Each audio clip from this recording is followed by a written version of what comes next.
Mau aja, mau bersin. Halo, assalamualaikum warahmatullahi wabarakatuh. Selamat datang kembali di Selepas Sore Podcast bersama saya Om Ben di sini. Tapi hari ini di episode kali ini saya tidak sendiri. Saya lagi bersama. Istrinya Om Ben. Kenalin dong namanya dong. Mungkin ada teman-teman yang nggak tahu. Namaku panggil aja aku Gisda. Oke, jadi di sini saya bareng istri bakal membahas ya mungkin sejauh ini episode ini yang paling berat ya. Karena ya kita anggap episode ini punya value yang bagus buat teman-teman, terutama teman-teman yang pengen beli tanah ataupun teman-teman yang baru punya tanah. Mungkin ada hal-hal yang mungkin teman-teman lewati atau teman-teman yang lupa dalam transaksi jual beli tanah gitu. Kenapa pembahasan ini sangat penting nih, Ami? Iya, karena di umur kita yang sekarang udah masuk kepala 3 ya. Kepala 2 sih, kalau aku sih. Kepala 3. Oh, kepala 3 ya. Kayaknya penting sih kita sudah mulai harus memikirkan di manakah kita harus tinggal. Setidaknya kita belajar untuk bisa mandiri lah. Iya. Gitu. Dan kenapa tanah? Karena mungkin tanah ini lebih murah ya dibandingkan kalau misalnya kita beli rumah ataupun kalau kita nggak mau KPR nih, karena mungkin rumahnya flat gitu ya, kayak modelnya sama tapi pengen punya rumah pribadi tapi belum punya budget segede punya rumah, ya udah kita beli tanah aja gitu. Jadi di sini udah ada beberapa hal nih, Ami, yang kita buat bahan contekan. Jadi ada beberapa hal. Yang pertama yaitu kita harus tahu nih, tanah yang pengen kita beli itu apakah sudah punya sertifikat atau belum. Karena kalau di daerah Papua ini, tanah-tanah yang belum bersertifikat biasanya masih dimiliki oleh masyarakat adat di daerah-daerah tertentu. Karena masing-masing daerah kan punya ibaratnya lembaga adat sendiri pemilik adat sendiri gitu. Jadi pastikan dulu orang tersebut yang ingin menjual tanah adat itu memiliki pelepasan adat atau enggak. Nah, tapi kalau misalnya udah bersertifikat, itu kita cek fisik ya, Ami. Iya, cek fisik sertifikatnya. Cek fisiknya. Jadi jangan sampai posisi tanah itu mungkin ada sertifikat nih, kita lihat oh ini punya sertifikat, tapi ketika udah beli, oh ternyata tanahnya bukan di situ, bukan tanah yang ditunjuk waktu kita cek lapangan misalnya. Ternyata tanahnya di belakang karena posisi daerah tersebut memang mungkin masih ladang kah atau masih hutan kah. Nah, itu yang harus diperhatikan baik-baik, Tommy. Nah, kalau yang kedua nih apa, Mi? Yang kedua itu misalnya udah bersertifikat nih, setelah itu tuh yang harus kita pastiin sih ya yang nama yang ada dalam sertifikat itu. Jadi pokoknya kita pastiin lah namanya sesuai nggak sih sama yang jual. Terus nama di KTP-nya, kadang kan ada beda nama, segala macam itu kan. Pokoknya lebih enak sih sebenarnya kalau misalnya yang jual namanya A, berarti yang di sertifikat juga namanya A. Iya, kadang malah jadi ribet ya kalau misalnya yang jual A tapi nama di sertifikat itu B. Nah, itu biasa ribetnya di mana tuh, Ami?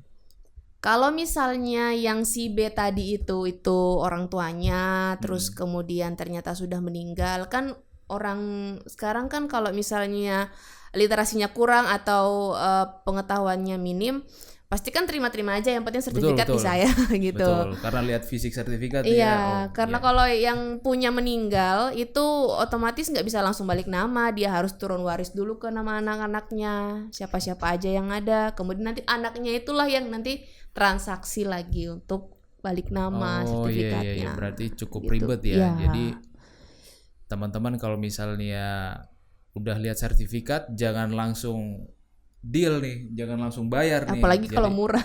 Iya, apalagi kalau murah gitu kan. Jadi misalnya, Om, sertifikat ada nggak?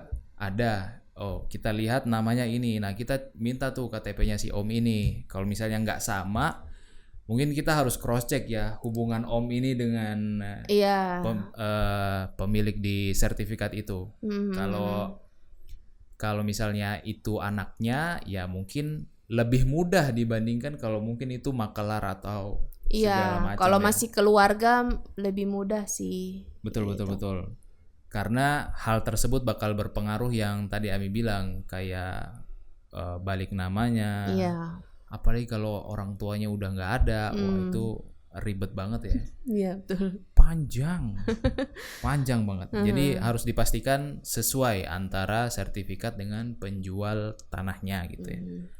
Kemudian nih, yang ketiga nih apa Mi? Perhatikan kondisi tanah. Maksudnya kondisi tanah itu tanah tersebut apakah masih bentuk rawa atau tanah tersebut udah tanah keras nih. Kemudian posisi dia di jalan gede kah atau ada di daerah belakang jalan utama, atau mungkin tanah tersebut udah punya akses jalan atau belum punya akses jalan. Nah itu dicek dulu tuh. Kalau teman-teman pengen buat rumah ya harusnya pilih yang nggak banjir juga ya. Nggak banjir juga, kemudian tanahnya udah keras. Atau enggak tanahnya juga nggak terlalu jauh dari kota gitu ya. Tapi biasanya tanah-tanah itu mahal ya. Kalau nggak jauh dari kota? Nggak, kalau dekat sama kota. Kalau dekat sama kota ya jelas. Pasti. Kayak tadi kan itu apa ya? Ideal banget tuh posisi tanah yang keras dekat jalan gede. Tapi misalnya dijual pun harganya kayaknya udah ratusan juta ya kalau di daerah sini. Tapi ya itu sudah, teman-teman harus pertimbangkan juga. Tapi yang paling penting dari poin ini adalah dia banjir atau enggak gitu ya. Karena kalau banjir, meskipun rumah bagus, tapi kalau banjir, wah capek bonyokan. Capek ngurasnya. Iya, capek ngurasnya.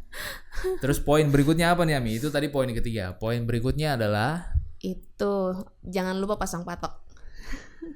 Sepenting itu ya patok ya? Iya, sebab apa ya?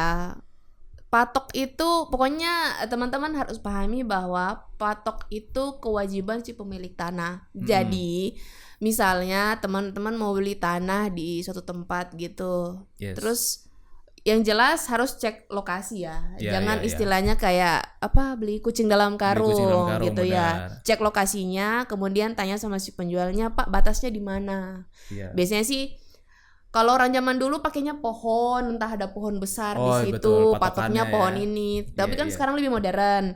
Jadi biasanya pakai kayu atau enggak pipa yang diisiin semen. Dicor gitu ya, Ibu maksudnya dicor. Ya. Terus besi. Kalau yang ternyata yang punya juga memang pakai besi. Pokoknya pastikan itu ada. Ya, patok itu ada dan mungkin bahannya bagus ya, karena bakal karena dia bertahan 10 tahun atau beberapa puluh tahun berikutnya ya. Betul. Jadi pasang patok itu penting banget, dan tugasnya pasang patok itu kita ya, bukan petugas dari pertanahan ya. Bukan. Ya. Petugas pertanahan itu hanya membantu. Benar. Tetapi yang tahu di mana lokasi patok yang tepat kan ya yang di penjual itu, yang punya tanah itu. Gitu. Dan juga nih teman-teman, kalau semisalnya kita udah punya patok, kadang kan kalau misalnya kita nggak langsung bangun rumah, saran kita juga harus ditunjukkan aktivitas ada di tanah itu. Entah teman-teman mungkin babat rumputnya atau nanam tanaman perkebunan gitu ya, atau membuat pagar. Karena kalau tidak dilakukan hal seperti itu, biasanya akan terjadi klaim dari orang luar gitu ya, karena mereka taunya di situ tanah kosong karena memang tidak dirawat intinya ya. Nggak ada aktivitas di situ. Nggak ada aktivitas, meskipun ada patok di situ, ya bisa jadi mungkin patoknya tertutup apa segala macam gitu ya. Jadi takutnya ada orang lain yang mengambil keuntungan dari situ. Jadi pasang patok ya. Iya, tapi ya pokoknya sebelum beli pastiin aja patoknya udah ada. Kalau belum ada ya minta penjualnya pasangin, jangan kita yang pasang. Betul, karena ya kita nggak tahu nih posisi tanahnya di mana, yang tahu kan penjualnya. Misalnya dia, Mas, ini tanah di sini, di sini rumput semua. Kita nggak tahu di sana juga bisa. Nah, makanya harus pastikan tuh sama yang pemilik tanah, patoknya di sini gitu ya. Dan poin terakhir, paling penting adalah ini cukup penting banget sih. Kita memperhatikan biayanya sesuai budget apa enggak. Betul. Biaya apa itu Ami biasanya? Orang pada umumnya kan tahunya beli harga sekian, habis itu udah cukup balik nama. Ternyata tidak semudah itu. Masih banyak perintilannya yang harus diperhatiin sama teman-teman. Misalnya kalau yang punya belum bersertifikat ya. Kalau belum bersertifikat berarti kan ada istilahnya ganti rugi ke masyarakat adat. Betul. Nah, itu yang tahu ya masyarakat adat, tanahnya harganya berapa dan segala macamnya. Kemudian nanti ada lagi biaya yang teman-teman lakukan di kantor pertanahan. Ya, supaya sertifikatnya muncul di tanah itu. Oke. Nah, hanya sampai situ sih. Biasanya sih ada biaya tambahan lagi kalau misalnya ada ngukur, teman-teman dari kantor pertanahannya turun ngukur, itu nanti ada biaya lagi ya transportnya dan segala macamnya gitu. Kalau yang sertifikat beda lagi. Makanya sebenarnya sih kalau harga memang lebih di bawah yang belum bersertifikat. Betul. Ketimbang yang sudah punya sertifikat, karena yang punya sertifikat, kalau yang sudah punya sertifikat itu kan memang simpel ya, istilahnya tinggal kita bawa sertifikat kantor pertanahan, terus kita udah jual beli di depan PPAT, balik nama. Cuma yang harus kita pahami adalah pasti ada biaya PPAT-nya. Oh iya. Terus ada pajak-pajaknya. Iya. Pajak pembeli sama pajak penjual. Kalau pajak pembeli itu disebutnya BPHTB. Bea perolehan hak atas tanah. Oke. Sama pajak penjual tuh PPH, pajak penghasilan. Oke. Berarti kalau Abi simpulkan nih dari penjelasannya Ami, berarti untuk tanah-tanah yang belum bersertifikat, berarti teman-teman harus nyediain biaya untuk membuat surat pelepasan adat. Dan juga biaya untuk pembuatan sertifikat ya. Iya. Jadi ada 2 untuk tanah yang belum bersertifikat. Tapi kalau tanahnya udah ada sertifikat, biaya yang harus teman-teman siapkan adalah biaya balik nama, termasuk tadi BPHTB dengan pajak penghasilan. Nanti ada biaya lagi di kantor. Biaya apa lagi tuh? Nyatet buat diubah namanya. Oh iya benar. Jadi PPAT. Tadi apa PPAT, terus pajak-pajaknya sama ya ada biaya juga di kantor. Ya. Kan yang bisa balik nama kantor pertanahan. Iya betul. Berarti kalau udah punya sertifikat ada biaya mungkin jual beli ya. Ya, itu transaksi. Nah, jual beli itu yang bakal lewat PPAT.